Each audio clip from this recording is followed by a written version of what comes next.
WWF on the NES.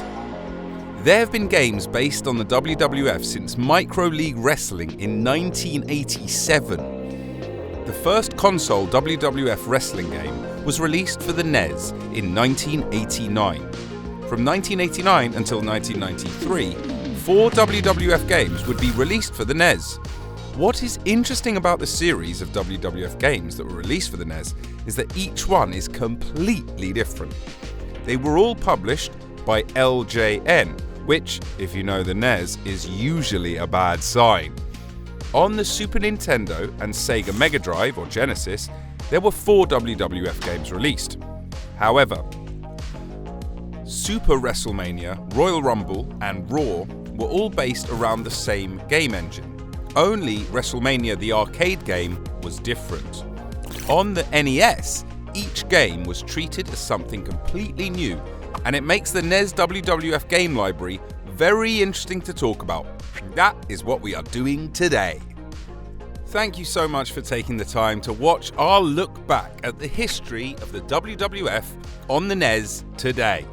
We would appreciate it if you performed the Konami code on the like button, and be sure to subscribe, as we have more fun wrestling related content coming up. WWF WrestleMania 1989. The first WWF game for the NES would be released in 1989 and was simply called WrestleMania.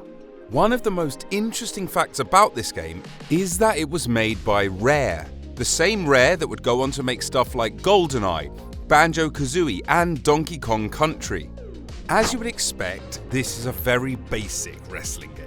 You only have a roster of 5 WWF superstars in Hulk Hogan, Macho Man Randy Savage, Andre the Giant, Ted DiBiase, and Bam Bam Bigelow. To be fair, WrestleMania is actually quite a good-looking game, with fairly detailed characters for the time. While this is a wrestling game, there are not actually any wrestling holds. You just run around the ring trying to punch your opponent. It is kinda cool how wrestlers do have different attacks, such as Randy Savage using an elbow smash instead of a punch. Some power-ups will fly past, which, if picked up, will give them health. Wrestlers can also get angry, and if they get angry, they do more damage. You can play a single match, or you can play a tournament, where your chosen wrestler must defeat the others to be the champion. You can also play with a friend in multiplayer as well. While basic, WWF WrestleMania does have a lot of charm to it, and this game was even used in the movie The Wrestler, which is a neat bit of trivia. We'd love to hear your thoughts and memories of WWF WrestleMania in the comments section down below. WWF WrestleMania Challenge 1990. It did not take long for Rare and LJN to get to work on another WWF game, as the following year they would release WWF WrestleMania Challenge. This game is completely different from the one that came before it. To start with, it has a much larger roster of 9 wrestlers. The game is notable for being the first game to feature the Ultimate Warrior. Also, 8 of the characters were actual WWF wrestlers. The 9th character was yourself, with the idea being that you are trying to be the WWF champion. They did a much better job making this game capture the look and feel of the WWF more. Character sprites are smaller, but more finely detailed and brighter. The arena actually has fans, and best of all, each wrestler's theme music plays during the matches. Speaking of the matches, that is the biggest difference WrestleMania Challenge has. This game is played from an isometric point of view, which can take a while to get used to.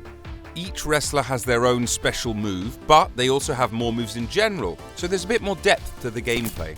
As well as one-on-one matches, you can also play tag team and 3-on-3 Survivor Series style matches too.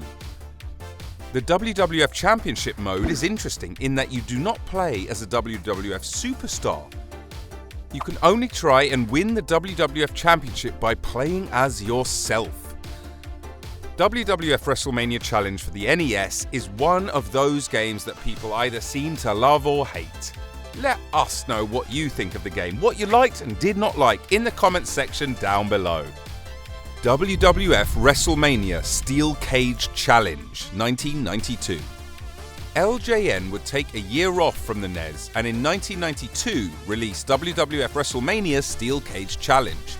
This game would also see Sculptured Software take over development duties.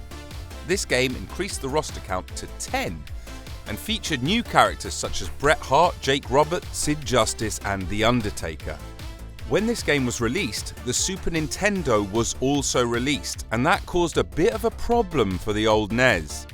While WrestleMania and WrestleMania Challenge were their own games, WrestleMania Steel Cage Challenge tries to be more like its big brother on the Super Nintendo than being its own game. The gameplay sees the action return to your standard side view, which many people did welcome. The big new addition is of course the fact that you can have steel cage matches. As well as this, you also had standard matches, exhibition matches, cage matches, tag team matches, and you could try and win the WWF and Tag Team Championships, so it was pretty stacked with game modes. The problem that this game has is the gameplay. It's just not a very fun game to play. All of the wrestlers have the exact same basic set of moves. There are no finishers or special attacks in this game at all.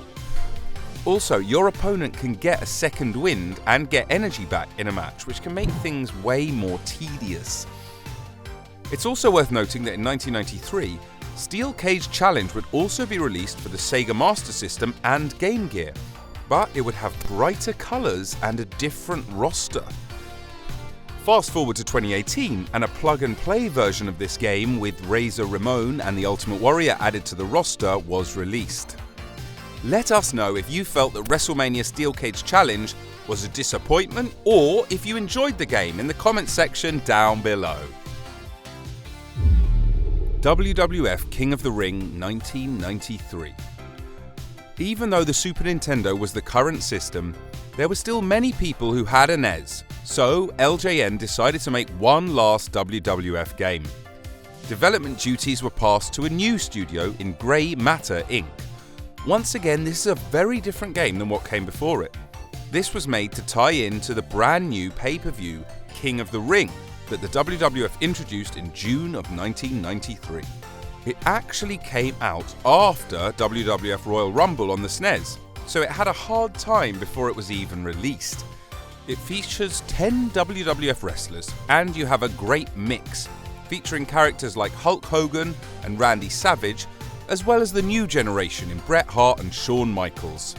This game uses much larger sprites that are basic, but at the same time, you can tell who everyone's supposed to be. King of the Ring is pretty stacked with game modes. The big new addition is the King of the Ring tournament, which even features the brackets like on TV, which is fun. You can also try and win the WWF Championship, and there are various exhibition matches too.